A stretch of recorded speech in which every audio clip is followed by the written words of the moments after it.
8월 29일 일요본문을 시작하도록 하겠습니다. 부처님 말씀 함께 하겠습니다. 수다니 빠따 사비아의 경 22번 개송입니다.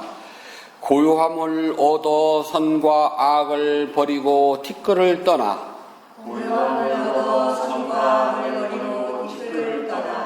이 세상과 저 세상을 알고 태어남과 죽음을 뛰어넘었다면 그러기에 이러한 사람을 수행자라고 합니다. 고요함을 얻어 선과 악을 버리고 티끌을 떠나 이 세상과 저 세상을 알고 태어남과 죽음을 뛰어넘었다면 그러기에 이러한 사람을 수행자라고 합니다. 고요함을 얻어 선과 악을 버리고 티끌을 떠나 이 세상과 저 세상을 알고 태어남과 죽음을 뛰어넘었다면 그러기에 이러한 사람을 수행자라고 합니다. 네, 편안하십시오. 사비아가 부처님께 여쭙니다. 어떤 사람을 수행자라고 합니까? 부처님의 대답은 간단해요. 생사윤회로부터 뛰어넘은 사람만 나는 수행자라고 부르겠다라고 말씀하셨답니다. 나이가 들면은 딱히 할 일도 없답니다. 거기다가 정년 퇴직까지 하고 나면 더 이상 할 일 없어가지고 하루 시간 보내는데 소일거리가 마땅치가 않다고 그래요. 경로당 가보게 되면 할머니, 할아버지 모여 앉아서 이렇게 뭐 10원짜리 민화도 치고 고우도 치잖아요. 그게 정신 건강에 아주 좋답니다. 치매 예방도 되고요. 끊임없이 머릿속에 뭔가 계산해야 되잖아요. 그거라도 할 줄 알면은 노인네들끼리 모여서 소일거리가 되는데요. 아파트 천 데서는 그것도 여일하지가 않다고 그러네요.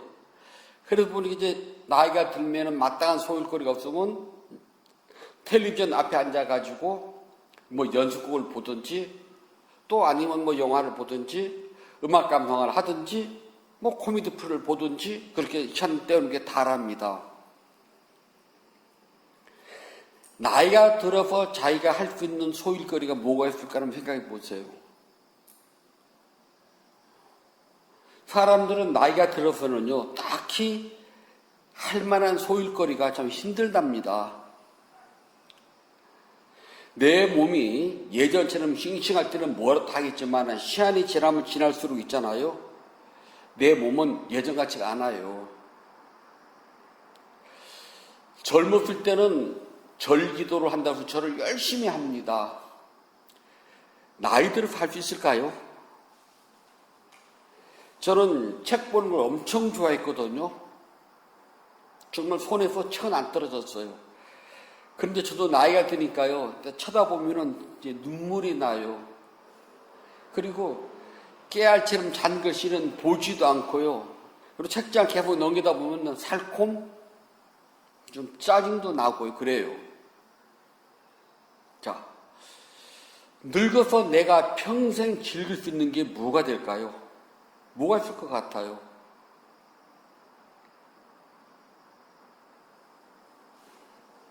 인간이 제일 마지막 늙는 게 있잖아요. 목소리래요.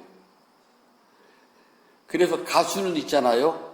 자기 힘 떨어질 때까지 할 수가 있다면 많이 못 부를 소리. 젊었을 때는 무대에 올라가면 뭐 6곡, 7곡 불렀다면 나중에 힘이 딸려서 한 곡 부르고 핵핵핵 되긴 하지만은 목소리는 잘 안 변한답니다. 마지막까지 가지고 있는 것이 이 듣는 이식, 듣는 신경이라 그래요. 그러니까 말은 못해도 들을 건 다 듣는답니다. 마지막까지 남아있다고 그래요. 자, 나 눈도 침침하고 허리도 꼬부라지고 팔에 힘도 없어요. 당연히 다리에 힘도 없답니다. 먹는 것도 시원찮아요.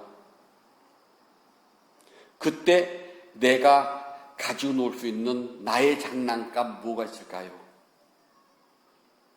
그래도 조금이라도 눈이 좀 싱싱하고 귀가 좀 잘 들리고 그래도 팔다리가 온전하면은 그래도 텔레비라도 봐요. 아니 텔레비전은 누워서도 볼 수 있네. 눈으로 보면 되는 거니까. 소리 안 들리면 최대한 키우면 되고요. 코미디는 이 우리 사회의 병폐나 잘못된 것이나 생활에서 웃음거리를 섞어붙여 풍자적으로 다는 하나의 그 형식이라고 그러네요. 근데 요즘에 그 TV에서 나오는, 텔레비에서 나오는 그 코미디는 있잖아요. 남의 실수.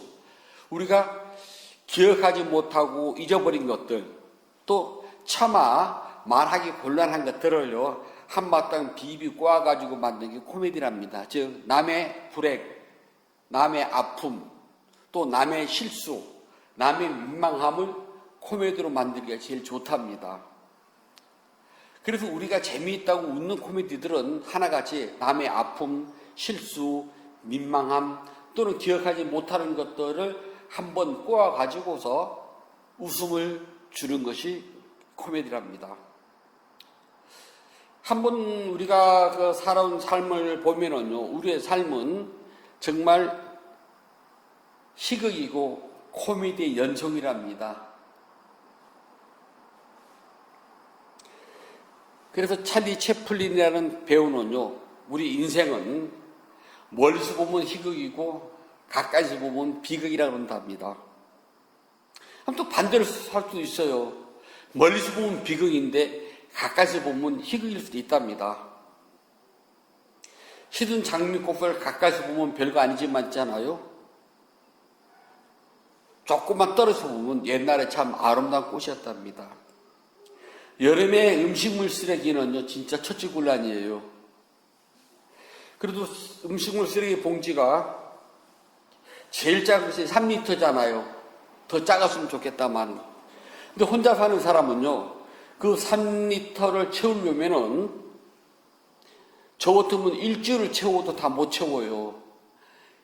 그런데 온유를 염천에는 그게 하루만 지나면 냄새가 고약하잖아요. 쓰레기는 아무리 작아도 5리터입니다.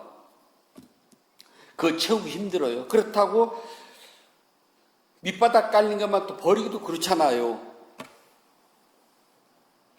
그런데 그 음식물 쓰레기 속에 들어가서 하루만 지나면 냄새가 나지만요, 그걸 조금만 멀리서 떨어져 보면은요, 얼마 전에는 아주 맛깔난 음식이었답니다. 그러니까 멀리서 보면은 희극이고 가까이서 보면 비극처럼 보여요. 아무리 맛있는 음식도 있잖아요. 눈앞에서는 색깔도 아름답고 모양도 이쁘고 향기도 좋은데 조금 멀리 떨어져 놓고 보면은요, 그것들은 비린내 나고 누린내 나고 별 폼 없는 원재료였답니다. 그럼 어떤 게 진짜일까요? 지금 눈앞에 예쁜 모양, 아름다운 색깔, 향기로운 냄새를 풍기고 있는 그 음식이 진짜일까요? 아니면은 그 음식이 만들기 전에 원재료, 그게 진짜일까요? 도시 사람들이 절에 오면은요, 산채를 되게 맛있다고 먹어요. 맛있다고요.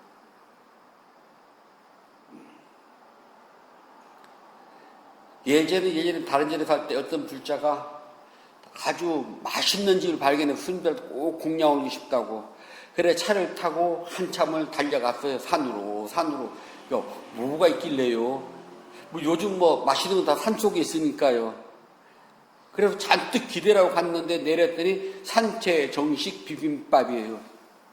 너무 맛있어요. 스님들 공양 올리고 싶다고. 근데 공양은 거부할 수는 없잖아요. 다 먹고 난 다음에 뭐라고 할게 제가. 저 이거 평생 먹었어요. 도시 사람들은 채소를 다듬고 이거 하는 것 자체가 번단 일이거든요.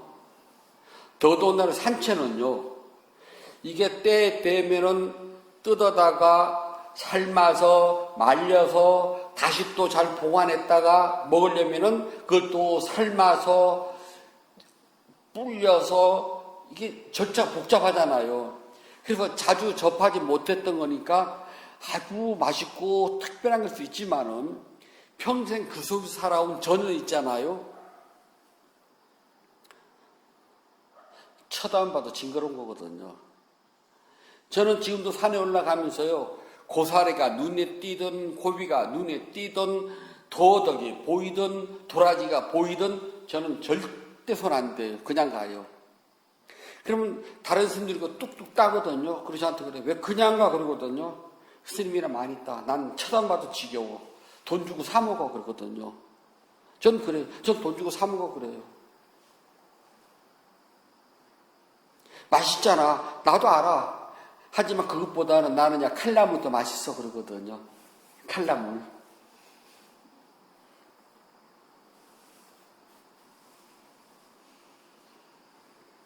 똑같지만 보는 사람에 따라서 희극일 수도 있고 비극일 수도 있어요.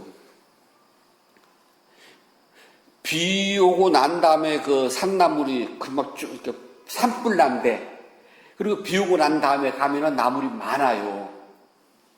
그러면은 막 비가 쏟아지고 그다음에 비가 잦아들려고 이제 막 푸실푸실해지면 그때 이 산나물 뜯으러 보내요. 그러면은 우비가 있습니까? 뭐가 있습니까? 치렁치렁한 승보 입고 가면은 나뭇가지에 걸려서 정말 왼수도 그런 왼수거든요. 그 비를 맞고 따는데 비가 끝인 줄 알았더니 소나기가 입으로 또 쏟아질 수도 있잖아요. 산부도 있고요. 거기다 천둥 번개도 남아 있습니다. 그러면은 그 어렸을 때요, 산이 얼마나 무서운 줄 알아요? 새카미 지면서 막 우르릉 꽝꽝 그러면 번쩍번쩍 치지요. 나물자루로 채워야 되잖아요. 비가 오든지 말든지. 비 왔다 그냥 갈 수는 없잖아요. 그러면 그 비를 맞으면서 나물을 따면은요, 그게 나물 얼마나 무거운 줄 알아요? 그렇게 따가지고 바로 삶지 않으면 또 상하거든요.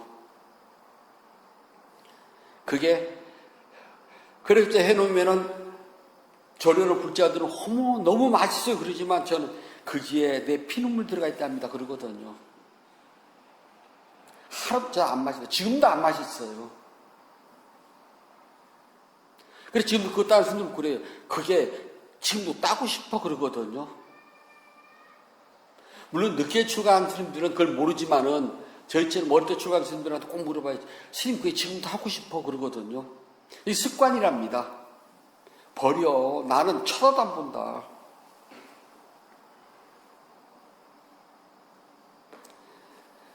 우리 인생은요, 돌이켜보면은 누구든지 다 희극과 비극을 보기에 따라서 다르지만은 희극이 비극일 수도 있고 비극이 희극일 수도 있답니다. 그래서 부처님께서는 중생들의 삶이라는 것은요, 아무리 비참해도 화려한 무대인 것이 있을 수도 있고요, 아무리 화려한 무대지만 그 속은 비극일 수도 있습니다. 어떤 절에서 할 때 그 절 불자님 한 분이 사업을 해가지고 참 잘 나갈 때가 있었답니다. 그래서 절에 올 때는 늘 외제차를 타고 정말 공양할 일이 있으면은 제가 다 할게요 그랬거든요. 그런데 어느 날부터는 외제차를 타고 오시는데 힘이 빠져 있어요. 점점 힘이 빠지더라고요. 그래서 어느 날 제 주인스님하고 자녀라고 이야기를 하는데 이제 듣게 됐습니다. 부도가 나가지고 정말 이거 도망을 가야 되는지 자기 가진 걸 다 내놔도 감당이 안 된다고. 다른 사람들이 보면 자기 엄청 외제차를 타고 다니고 막 큰 집에 사니까 그냥 그렇지만은 이거 다 헛개비라고. 전부 다 팔아가지고 빚 정리를 하고 나면은 길바닥에 나 앉을 수도 없는 형편이라고. 자기 지금 입장은. 자, 남들이 보면은 희극이지만 그 사람 지금 비극 속에 살고 있거든요. 사람은 보는 바에 따라서 다 달라져요. 그래서 부처님께서는 마치 메마른 날 비가 쏟아지면은 골짜기에서 거친 물이 흐르는 것 같답니다. 우리나라에서 이제 여름철 그 장마 때 팍 비가 쏟아지면은 골짜기 흙탕물이 흐르잖아요. 열대지방은 우기 때가 되면 하루에 한 번씩 의물적 비가 쏟아집니다. 그 비가 우리처럼 오는 것이 아니라 양동이로 쫙 쏟아 부어요. 그렇잖아요. 쫙 신나게. 그리고 뚝 그치거든요. 그 쏟아 불 때는요, 금방 개울이 만들어져요. 이걸 보고 부처님께서는 폭류라고 그런다 합니다. 오가. 갑자기 생긴 흐름. 우리 인생은요, 순탄하게 가는 것이 아니라 마른 골짜기에 갑자기 비가 쏟아져가지고 생긴 아주 거친 흐름과 같답니다. 그게 우리 인생이에요. 큰 권력을 거머쥔 왕이나 명예를 걸머진 학자나 세상에 없는 부를 걸머진 부자라 하더라도요, 또 구름과 같은 인기를 몰고 막 사람들을 몰고 다니는 연예인을 할지라도 한순간에 사라진답니다. 저희가 어렸을 때는 이미자, 남진, 나훈 아닙니까?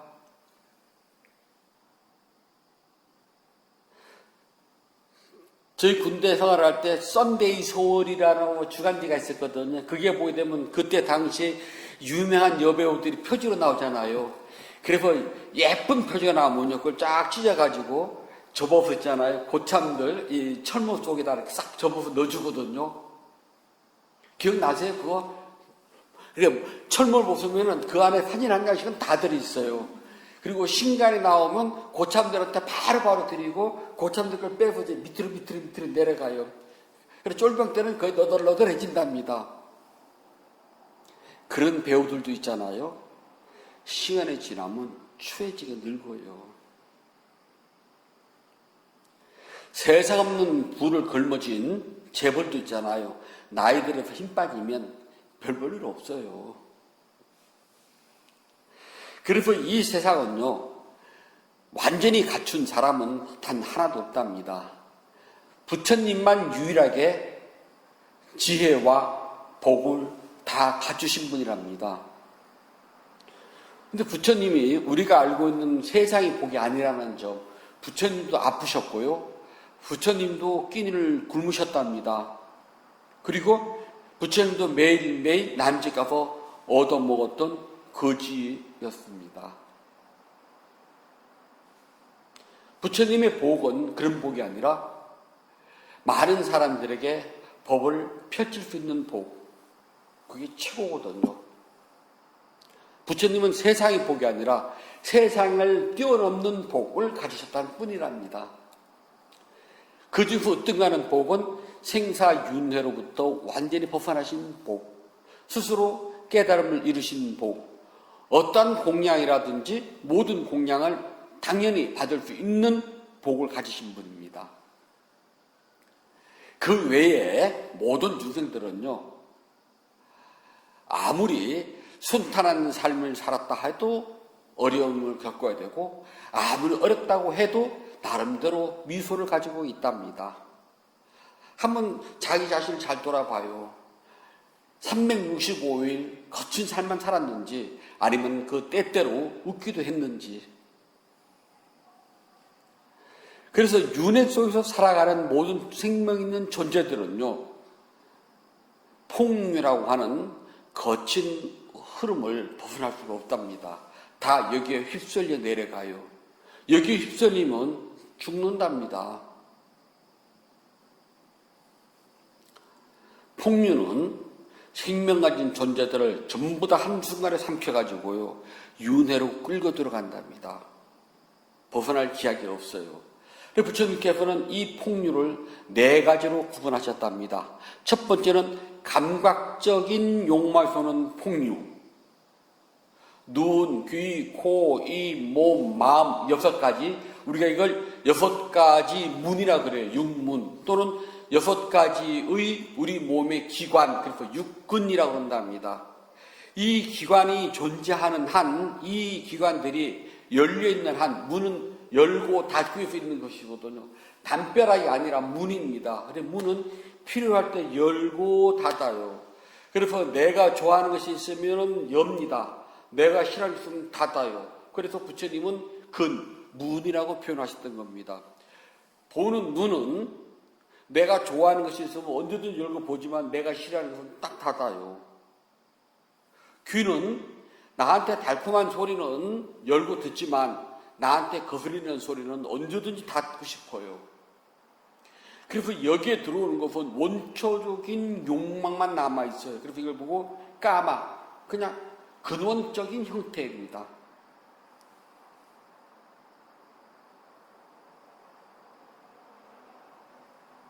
시달림을 한번 갔는데 스님들이 이제 불자들이 이제 운명을 달리하면 가서 이제 장암연불 해주는 걸 시달림 간다 그러거든요. 그럼 이제 어른 스님들하고 가면요, 저희들한테 꼭 그 시신을 보라고 그래요.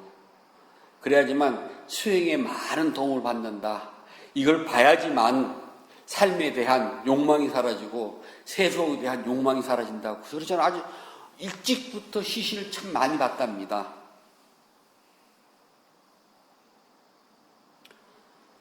대형 트럭한테 이렇게 바퀴에 깔려서 넘어간 사람들 시신을 보면 있잖아요. 가족들도 안 보려고 그래요. 감각의 이 욕망의 눈은 있잖아요. 내가 좋아하는 걸 볼 때는 문이 탁 열리는데요. 내가 싫어하는 것은 내 아버지고 내 남편이고 내 아들이지만 닫고 싶어요. 물에 빠져가지고서 시체를 못 찾으면 일정한 시간이 지면 떠요, 다시. 그랬다가 가라앉았다가 또 한 번 떠요, 두 번째요. 그렇게 뜨면 벌써 시간이 적어도 보름 이상 20일 정도 됐거든요. 그러면은요, 이 물에 빠진 물 먹은 시체는 잘 타지도 않아요, 화장해도. 그러면 뚱뚱 불어서 이만하거든요. 그 다음에 막 이제 튀어나와요. 그리고 저 막 이것저것 뜯어 먹어서 볼만하지도 않거든요. 그거는 있잖아요. 가족이라도 안 보려고 그래요. 요게 문이랍니다. 그래서 부처님은 눈, 귀, 코, 입, 몸, 마음을 기관, 눈으로 표현했어요. 내가 좋아하는 것은 활짝 문 열지만 내가 싫어하는 것은 들어오지 못하게 닫아요. 그래서 이 감각적인 욕망은 있잖아요. 내가 좋아하는 것만 선택해서 즐기려고 한다는 본질을 가지고 있답니다. 그리고 내가 싫어하는 것은 피하려고 하는 근원적인 욕망을 가지고 있어요. 그래서 부처님 그걸 감각적인 욕망, 업이라고 해서 깜마. 이게 첫 번째 폭류랍니다. 내 아이가 갓난아기 때는 아이가 똥을 싸든 오줌을 싸든 내가 다 돌봐줘요. 아무 소리 안 하고 너무나 당연하게. 그런데요, 내 아이가 컸어요. 20대입니다. 만약 그놈이 있잖아요. 술에도 한 잔 먹고 들어와서 이제 녹아 떨어져가지고 방에서요, 오줌 싸고 똥을 싼다면은, 그런 어렸을 때처럼 어머니 입장으로 돌아가서, 아이고, 네가 술 많이 먹고 얼마나 고달팠으면은 똥도 싸고 오줌도 싸니 엄마가 내가 빨아줄게. 그 생각이 나올까요?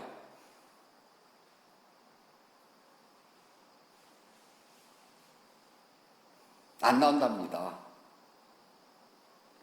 왜냐하면은 이 감각적인 욕망은 열고 닫는 것이 원초적인 것이 있기 때문에 그래요. 그래서 첫 번째입니다. 두 번째는요, 존재랍니다. 이 몸,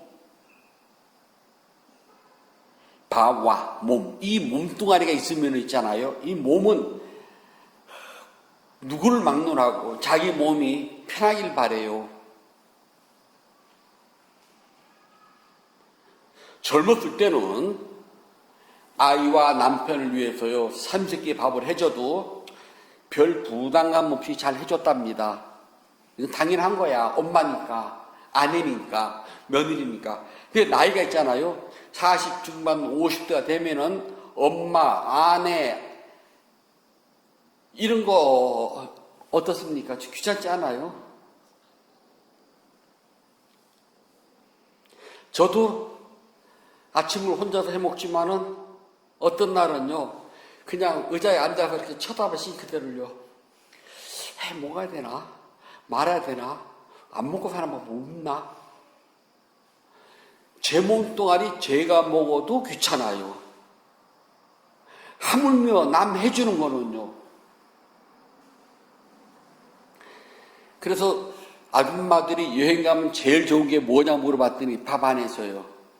그냥 자고 일어나서 얼굴도 안 자고 옷 갈아입고 탁 내려가면 밥이 쫙 차려져 있잖아요. 그게 좋답니다. 거사님들한테 여쭤봤어요. 여행 가면 뭐가 제일 좋아요? 똑같답니다. 집에 있으면은 괜히 마누라한테 미안도 하고 신경도 쓰고 당연하게 생각하세요? 아니면은 좀 미안하고 좀 신경도 쓰여요. 밥 안 주면은. 나이가 들면은요, 남자도 당연하게 생각 안 한답니다. 똑같대요. 그런데 여행을 가면은 그냥 눈 비비고 세수하고 딱 가면은 부담 없이 차려진 상이 딱 있잖아요. 맛이 있든 없든 두 번째랍니다. 그거래요. 그래서 이 몸이 있는 이상은 이 존재에 대해서 있잖아요. 늘 생각을 해요. 힘들어요. 어떤 때는 아침에 기분 좋게 빠딱빠딱 일어도 나지만 어떤 날은 정말 일어나기 싫어서 그냥 5분만 그리고 엎치락 뒤치락 그냥 일어나서 한참 넋놓고 앉았다가 요즘 말로 멍 때린다 그러네. 그래서 또 입을 개놓고 또 한 5분 멍 때리고 세수하러 들어가서 또 한 5분 멍 때리고 그런 적도 있잖아요. 그래서 이 몸이 고달파요. 그러면 천상세계에 가면 그런 게 없답니다. 천상세계는요, 춥다고 생각하면은 이 전자동 온도 시스템이 갖춰져 가지고요. 덥네? 그러면 내가 원하는 온도로 시원해지고, 춥네? 그러면 내가 원하는 온도로 따뜻해지고, 배가 고픈데? 그러면 저절로 탁 풀어진답니다. 그게 천상세계의 특징이라나요?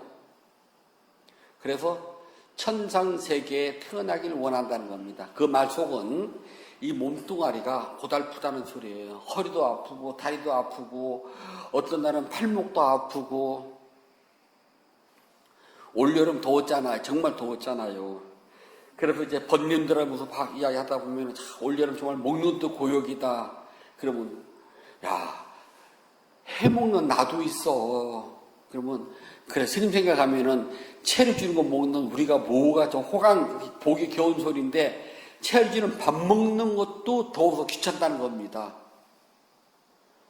해먹는 나도 있어 그러거든요. 그럴 때 이 몸뚱아리에 대한 존재는 몸뚱아리입니다. 천상세계에 태어나길 바란다는 소리는 그 안에 있잖아요. 이 몸이 귀찮다는 소리예요. 이것도 폭렬합니다. 거칠어요.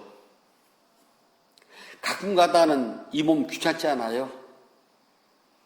저도 가끔 가다가는 살 만큼 살았는데 지금 딱 기분 좋게 딱 가면 좋을 텐데 그 생각을 해요. 그래서 요즘에 머릿속으로 제가 죽고 나면은 뒷사람한테 남기는 신혼지사 하나 만들겠답니다. 내가 죽으면 장례는 이렇게 치르고 재산은 이렇게 지내고 유패는 이렇게 쓰고 이렇게 하라고요. 좀 뽐나게 죽어야 할 텐데 어떻게 뽐나게 죽나. 요즘 이제 그 생각을 해요. 많이 살았잖아요.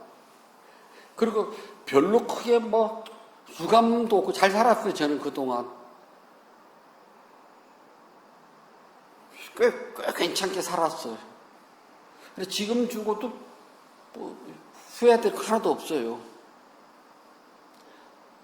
좀 아깝다면은 제가 알고 있는 부처님의 바른법을 좀 많이 못 핀 것이 아쉽지 뭐 그것도 인연 따라.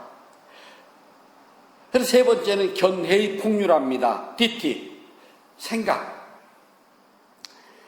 사람들은 언제나 생각이 가졌는데 물론 이 생각 속에서는 착한 업을 지어야 되겠다는 생각도 가지고 있고요. 또는 삼매를 수행하는 사람이라면 빨리 삼매를 성취해가지고 깨달음을 얻어야지 하는 것도 생각이랍니다. 이것도 폭류래요.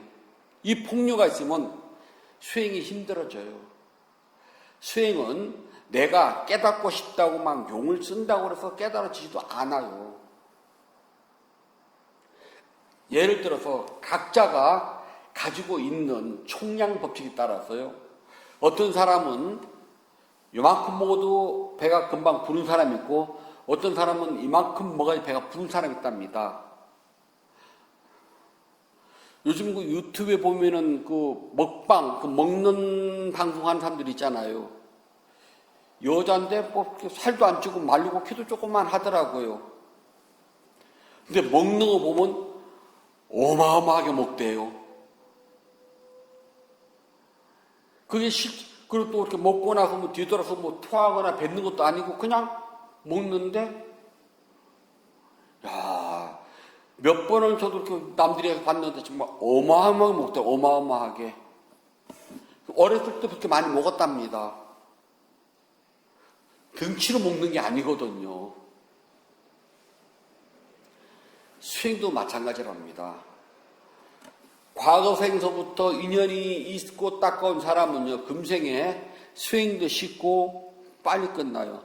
똑같이 앉아있을 수도 있잖아요. 고통이 없는 사람이 있답니다. 그런데 똑같이 앉아있어도 몸의 고통이 너무 심한 사람이 있어요. 저는 앉아있어도 고통이 없어가지고요.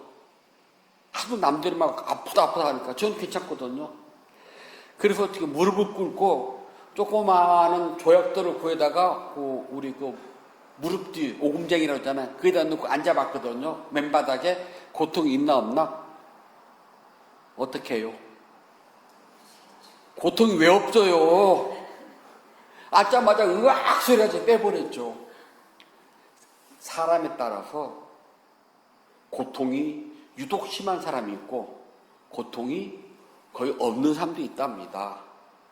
어떤 사람은 앉기만 하면 망상천국을 굴리는 사람이 있고 어떤 사람은 그냥 망상 없이 멍하니 앉는 사람도 있어요. 어떤 사람은 조금만 수행해도 쭉쭉쭉쭉 나가는 사람이 있고 어떤 사람은 좌우 해야지만 1cm 나가요. 1cm도 많이 나가요. 어떤 데 1mm도 안 나가요. 몇 날 며칠 좌우 해야지 한 1mm가 나올 동 말 동이 본인이 봐도 답답하고 미칠 지경이에요. 하지만 괜찮아요. 나간답니다. 그냥 용기를 잃지 말고 애써 나가면 되는데 여기에 생각이 들어갑니다. DT. 그리고 남하고 비교를 해요. 그러면은 아득히 먼 당신이 된답니다. 견해의 폭류, 생각이 한번 휩쓸기 시작하면은 참 어려워요. 그래 이것도 부처님께서는 우리 중생들을 고달프게 하는 것이랍니다. 마지막 네 번째는 망상 번뇌의 폭류랍니다. 이거 어디 가겠어요? 수행자의 가장 큰 적은 망상 번뇌랍니다. 알아차림 10초 했으면 망상 번뇌는 50초예요. 1시간 내내 망상 번뇌하고 싸웠다가 마지막 끝날 때쯤 한 2, 3분 남겨놓고 집중이 쫙 잘 돼요. 안 그러면 앉자마자 한 집중이 2, 3분 잘 되는 것 같았는데 나머지 한 58분은 망상하고 싸워요. 그게 당연해요. 오죽한 부처님께서 이걸 보고서 망상의 무명의 폭류, 아지와의 폭류라고 그랬겠어요. 그래서 우리 모두는 감각적인 욕망의 거친 흐름, 그 다음에 이 몸뚱아리가 있다고 하는 존재의 흐름, 그리고 생각의 흐름, 그리고 망상 번뇌의 흐름이라는 이 네 가지에서 벗어나기가 몹시 힘들답니다. 이것들이 하나하나 순서대로 오는 것이 아니라요. 네 가지는 항상 동시에 온답니다. 네 가지는 늘 동시에 와요. 마치 폭탄이 터지듯. 그래서 폭이랍니다. 폭이 폭발한다는 소리거든요. 그렇게 땅 하고 흘러가는 거랍니다. 그래서 이 폭류 속에서 살고 있는 중생들은요, 희극도 비극도 없이 그냥 늘 고달퍼요. 자, 여기서 6 감각기관 6문을 잘 단속을 해가지고 알아차림이 성성하게 껴져 있다면은 모든 비극은 희극으로 변한답니다. 그렇지가 않으면 이 세상의 모든 희극은 마지막 윤회, 죽음이라고 하는 비극으로 끝나요. 그게 우리 중생들의 삶의 모습이랍니다. 우리는 바른 생각과 알아차림이 없으면요, 이 세상의 부귀, 명예, 권력 전부 다 있잖아요. 그냥 산사태가 쓸려 내려가듯 폭류에 불과할 뿐이랍니다. 종래는 그것 때문에 죽어요. 한때 자신이 움켜졌던 명예가 세월이 흘러가면 그것이 자신을 올가맨답니다. 그때에는 그게 명예라고 내가 대단하다고 칭송을 받았는데 시간이 흘러서 다른 걸 할 때는요, 그때 명예가 나를 올가매요. 그럴 땐 네가 이럴 수가 있니가 되거든요. 특히 이제 정치판 봐봐요, 요즘요. 그래서 그것이 희극이 비극이 되는 겁니다. 중생살이는. 세상 없는 돈도요, 그게 희극 같지만 시간이 지나면 비극으로 끝난답니다. 재벌집들은 늘 돈 때문에 형제 자매가 싸우잖아요. 세상 없는 권력도 휘둘 땐 좋았지만 끝나고 나면 고달파요. 선출직 공무원, 국회의원, 대통령, 다 그 사람들 4년 계약직 아닙니까? 대통령은 5년 계약직이네. 지금 그 5년 계약직이 끝나고 나서 명예로운 퇴진이 힘들잖아요. 그런데도 지금 그거 하겠다 지금 난리가 벌어진 거 아닙니까? 내년에 또 그 쇼를 하겠네요. 그 쇼입니다. 희극이 될지 비극이 될지 몰라요. 풍류 속에서 휩쓸려가는 나는 있잖아요. 남들이 보면은 희극 같지만 나는 비극이고요. 남들이 볼 때는 비극이지만 나는 희극일 수도 있답니다. 자, 불자들은 있잖아요. 세상의 모든 삶은, 중생의 삶은 마지막 늙음, 병듦, 죽음으로 끝나요. 이것은 세상살이가 아무리 희극 같지만 마지막은 코미디 하다가 비극으로 끝난다는 겁니다. 근데 불자들이 바른 법을 알고 바르게 수행해가지고 깨달음을 성취한다면 남들이 나를 볼 때는 비극처럼 보이지만 나는 희극이랍니다.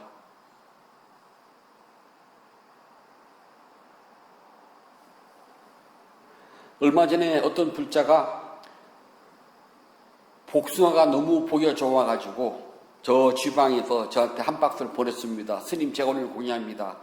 그런데 온 곳이 있잖아요. 옛날 저 야탑 열애항사로 간 겁니다. 찾으러 갔습니다. 여기서 버스 타고 지하철 타고 야탑역에서 내려서 걸어서요. 보니까 이제 택배로 오니까 끈이 포장마차에서 왔잖아요. 그거를 앞으로 딱 들고 야탑역까지 걸어와서 지하철 타고 버스 타고 또 왔어요. 다른 스님들이 보면 궁상스럽게 왜 이렇게 궁상스럽냐고 그래요. 택시 타지. 제 생각에는 거기서 여기까지 택시 타고 오면은 내가 사 먹지. 택시 탈 돈이라 갔거든요. 내가 사 먹지. 남들이 보면 궁상스러울지 모르지만 저는 굉장히 기뻤답니다. 그래도 내 생각을 해가지고 이게 생물이라서 당일치로 온다네요. 주소지를 못 바꾼답니다. 그럼 상하기 때문에. 저 되게 기뻤거든요. 들고 오는 모습을 보면은 남들이 그 나이에 땀을 뻘뻘 흘리면 이렇게 손을 앞으로 껴안고 들고 오는 걸 보면 남들이 보면 궁상스러운 비극이겠지만 저는 희극이라니까요. 그래도 나를 잊지 않고 공양하는 불자가 있네? 이거 돈이 없어서 못 사면 또 아니잖아요. 그 멀리서 내 생각을 하고 공양을 했으니, 자, 비극과 희극은 어떤 차이가 있을까요? 남의 눈에는 궁상스러운 비극이지만 저는 희극이었답니다.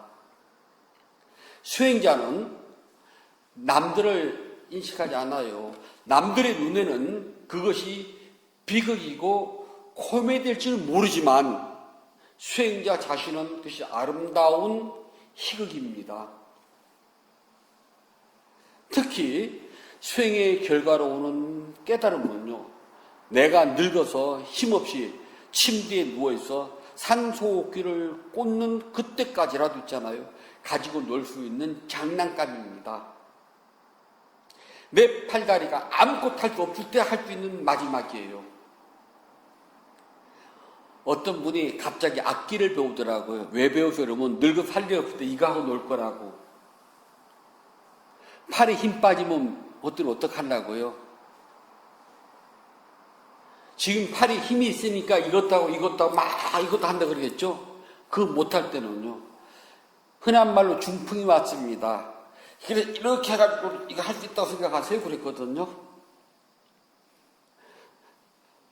조금 더 비극으로 나가볼게요. 만약에 중풍을 맞으시잖아요. 오목을 못 쓰게 돼 있어요. 남이 먹여줘야 된답니다. 산소호흡기를 꽂고 있어요. 그때도 악기를 연주할 수 있을까요? 그랬거든요. 제가 너무 비극인가 그랬어요.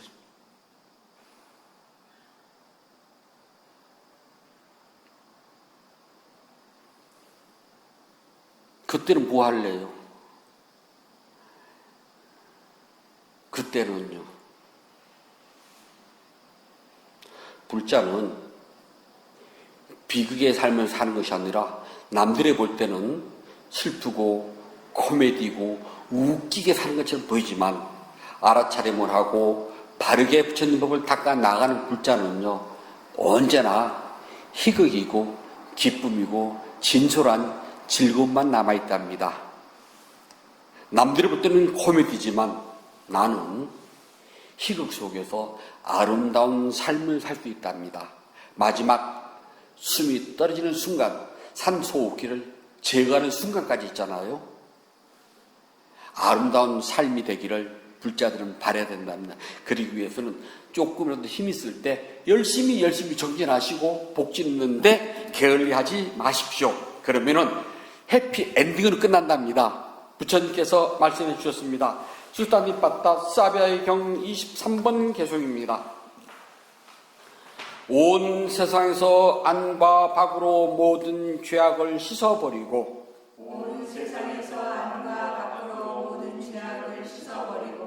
허구에 매여있는 신들과 인간들 속에 살면서도 허구에 다가지 않는다면 그를 목욕 제기한 사람이라고 부릅니다. 온 세상에서 안과 밖으로 모든 죄악을 씻어버리고 허구에 매여있는 신들과 인간들 속에 살면서도 허구에 다가가지 않는다면 그를 목욕 제기한 사람이라고 부릅니다. 온 세상에서 안과 밖으로 모든 죄악을 씻어버리고 허구에 매여있는 신들과 인간들 속에 살면서도 허구에 다가가지 않는다면 그를 목욕 제기한 사람이라고 부릅니다. 8월 29일 일요본문을 마치도록 하겠습니다.